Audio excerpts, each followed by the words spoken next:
Okay.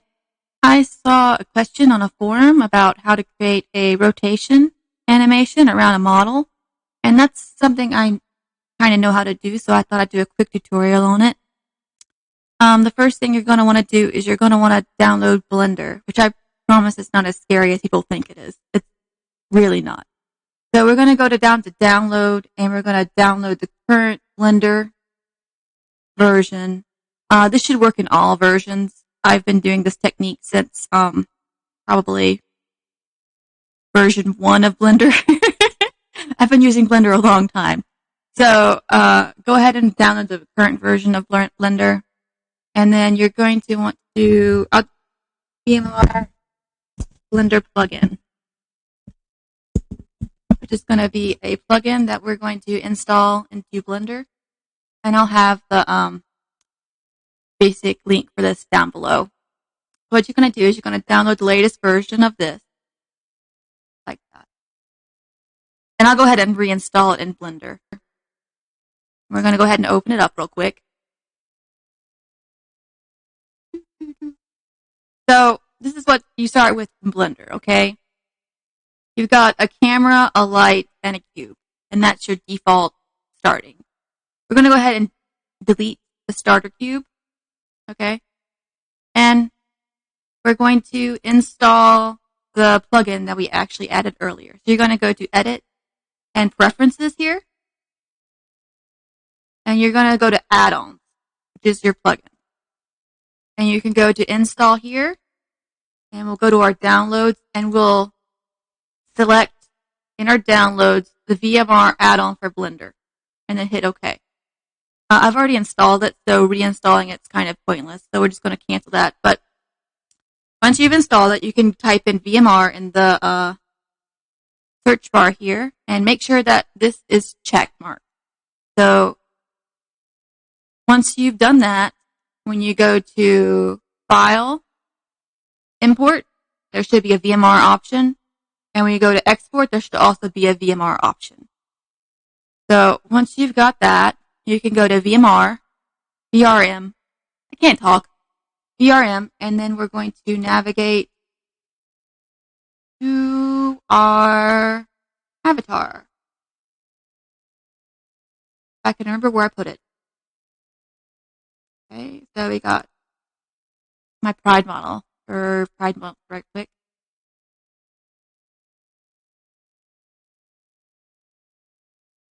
Takes a second. Okay. So we've got our avatar right here. And we've got several things that we probably need to talk about real quick. We're going to talk about how to move around. Now you can see where our mouse is and what it's doing. So if I hit middle button here on your mouse, it's going to rotate. Okay? Now scrolling in and out is going to move the model in and out. Okay? And then if I shift and middle button click, we can kind of drag it around. So using these, you can rotate around your model and zoom in and out. So once we've got that bit, we need to start figuring out some other things. Now, these bars up here, if you loaded your VRM, it may have been a slightly different look than what you're expecting. So I'm going to explain to you why that might be. So if you look up here, you can see these circles. These are the different render options. So these two here will give your textures texture. And then this one will be just the actual mesh itself. And then this will be the wire. Okay? So for this project, we really don't need the wireframe for much. So we're going to keep it on texture. Now, we've got several things here. We've got the colliders, which we don't need at all. And we've got, this is the, that's the outliner. Okay. This is the outliner here. And this basically shows us what's in a scene. And under armature is everything that basically is in our VRM except for colliders, which handle physics and Unity. We don't need physics right now, so we're not going to pay attention to those. So we've got body, face, and then a ridiculous amount of hair. And then one thing we are going to look at right here is armature. Because we want to give it, I don't want to have a T-pose for my turnaround. So we're going to go ahead and just basically make, our armature in a nicer pose.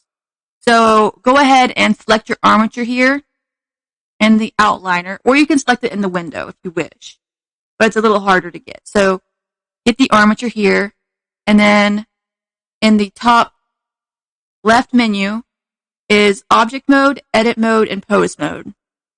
We're going to go for pose mode here, and what this is going to do is allow us to pose the model. So we're going to select the bone, which this is what it's called, a bone, and we're going to rotate it, which is R. So hit R, and then that'll start allowing you to rotate the model here. And just give it whatever kind of pose you want. There are ways to do animations, but those are, I'd have to go into mix mode to do those and do a bunch of weird things with effects. We're just going to do a quick pose here just to show you how you can make it look more pleasing without too much work. Another good shortcut key here is the numpad, which is the numbers on like the right side of your keyboard. So if you hit 1 here, you go into front view. 3 is side view. Z is top view. And then if you hit Alt while hitting those keys, what was it? Control plus numpad 1. So if you hit Control while hitting those keys, you actually do the opposite. So 7 now becomes bottom. 1, numpad 1 now becomes back. Control numpad 3 now becomes, I think that's left side, and then, so there's some good shortcut keys for you to help you. So once you get that, select the bone, make sure you're in pose mode, and then hit R, and rotate it to where you want. Now, there's also a gizmo here. That's what it's called. It's called a gizmo. I don't know why. So you can select here and also navigate the menu that way. Okay. So you can rotate around your model that way as well, which will help you pose.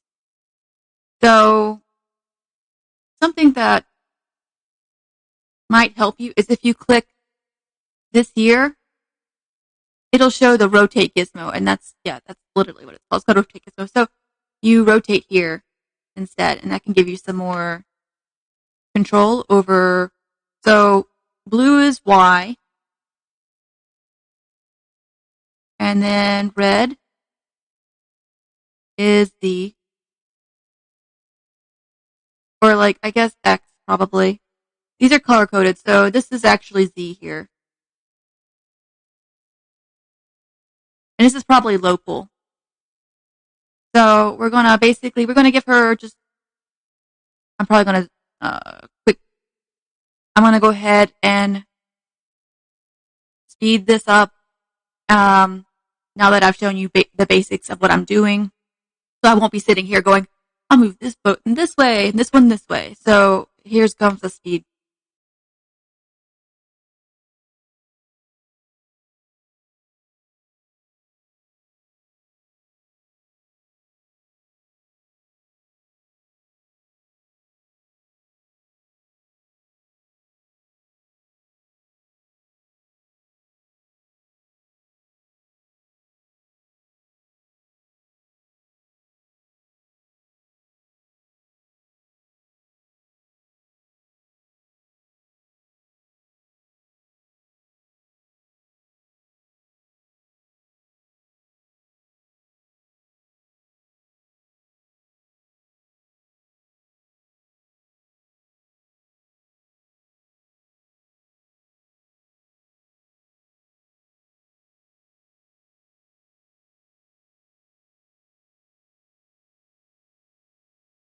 Okay, that's probably a good enough one for right now. So we don't need the armature anymore. So we're going to left click it, and then that'll all be out in orange. Hit H for hide. And now we just have our model in the pose we like. Okay. So now we have to actually render her in a rotation. So that's not going to be too difficult, I swear. So we're going to add a mesh here, and I'll explain that in a second. So we're going to add a monkey. I always add the monkey, okay? It's my special little thing. Some history behind the monkey. When 3D programs were first being created, there was a primitive shape they all used to say how smooth it was, and it was a teapot for every single like high-end software. Blender's not high-end; it's free, so they didn't want to get in the copyright issues. So they decided instead of a teapot to use a monkey. So Suzanne the monkey has been she's a great thing to like use for things. Well, basically anything that you're just throwing away. So if you do a texture tutorial, there's a lot of Suzanne texture tutorials, stuff like that. So I use Suzanne for this bit here. They've moved everything around on me. Why? Okay. Viewport display. So they've changed some of the icons, so give me a second. This square bit here is the object properties. So we're going to go to visibility here, viewport display. So I don't want shadows here. I want wireframe. So, and then I do not want it to be in front at all points in time. Display as texture, display as wire. Okay, so now our monkey, our Suzanne monkey is wireframed and kind of grayed out.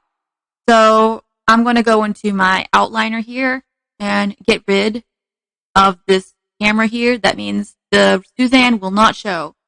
So if I hit F12, yeah, we can see we've got our character, but the monkey is nowhere to be seen, and that's what we want. So why are we adding Susan? Susan is going to be our camera controller.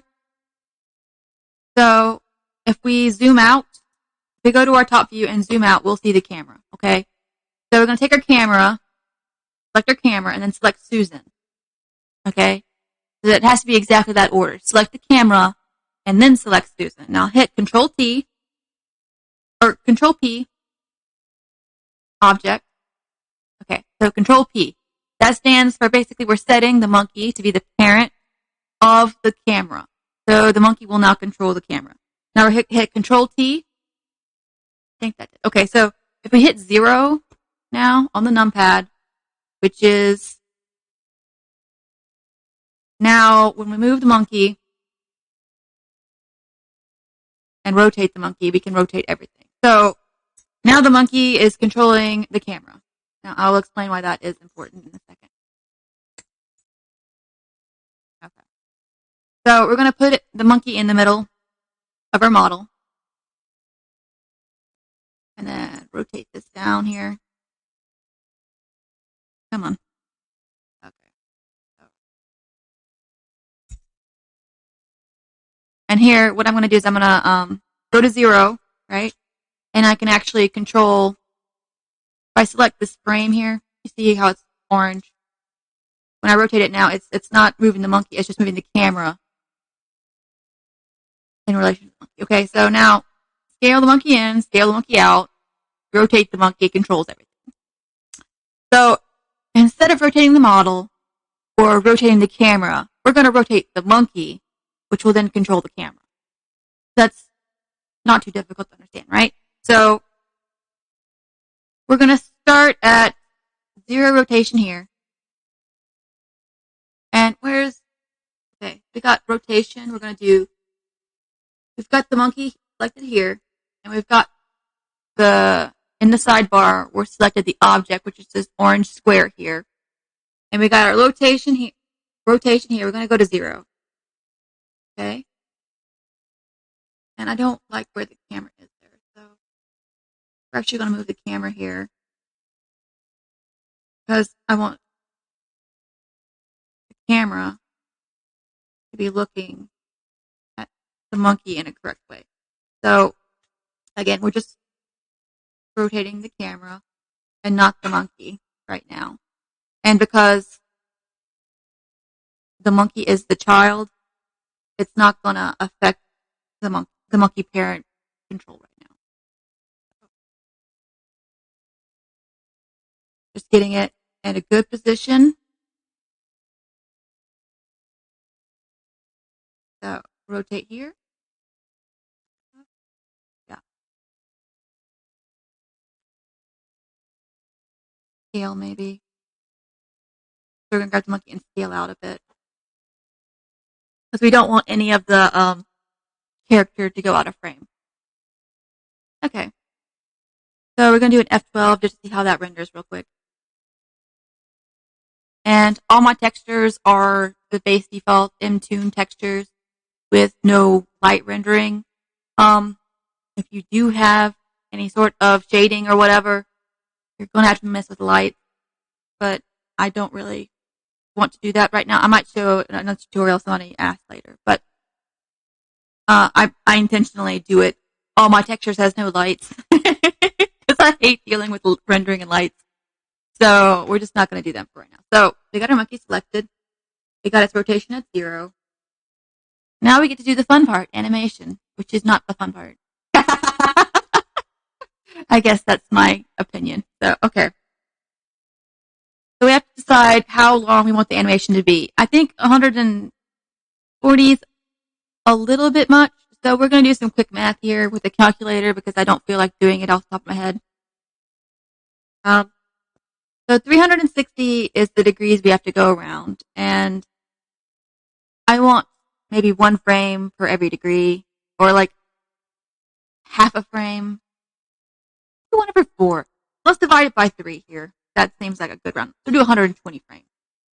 So we'll do 120 frames. So there's 3 degrees per every frame. We'll do 120 here. So now we've got our monkey here. Okay, so we're going to go I, and it's going to give us a drop-down menu to select what kind of keyframe you want. So we want to do a rotation keyframe at 0. Okay, so we don't have any. I have to select the monkey. Select the monkey and then hit I and then rotation. And then that's going to give us a yellow here, which is going to say your rotation.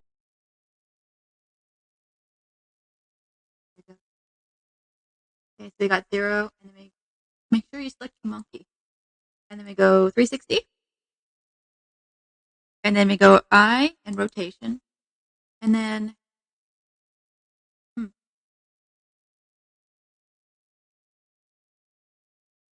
so when we go here, you'll see it's going to go all the way 360.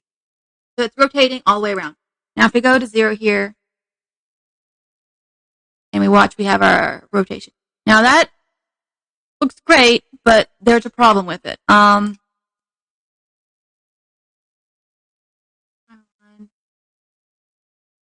Okay, so we're going to go to here, and we're going to go to Graph Editor. Okay. Now have to select your monkey, make sure our monkey is selected. Look real closely. There is a problem here. And the problem is that it's easing, which will create a speed up and slow down effect when we want this to be exactly the same every single frame. We don't want it to be speeding up or slowing down or easing.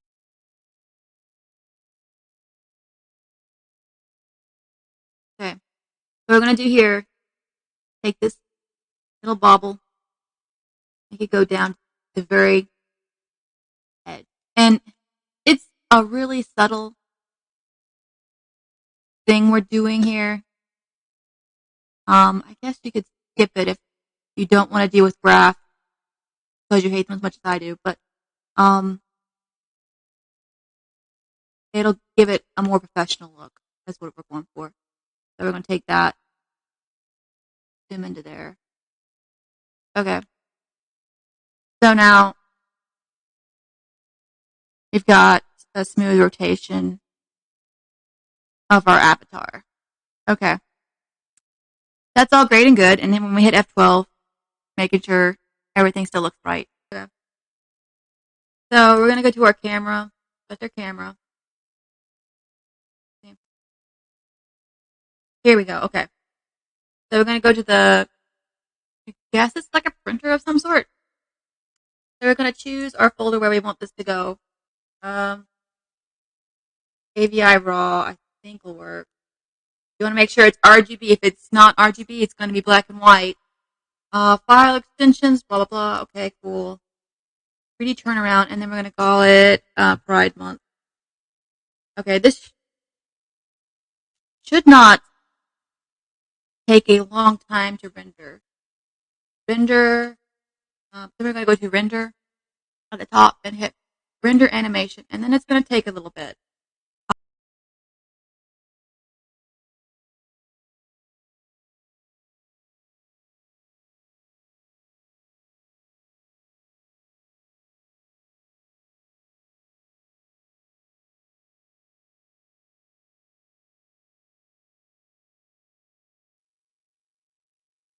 Okay, that should be it.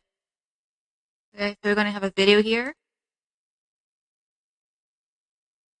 and it's going to be a rotation of the model. That's fairly smooth.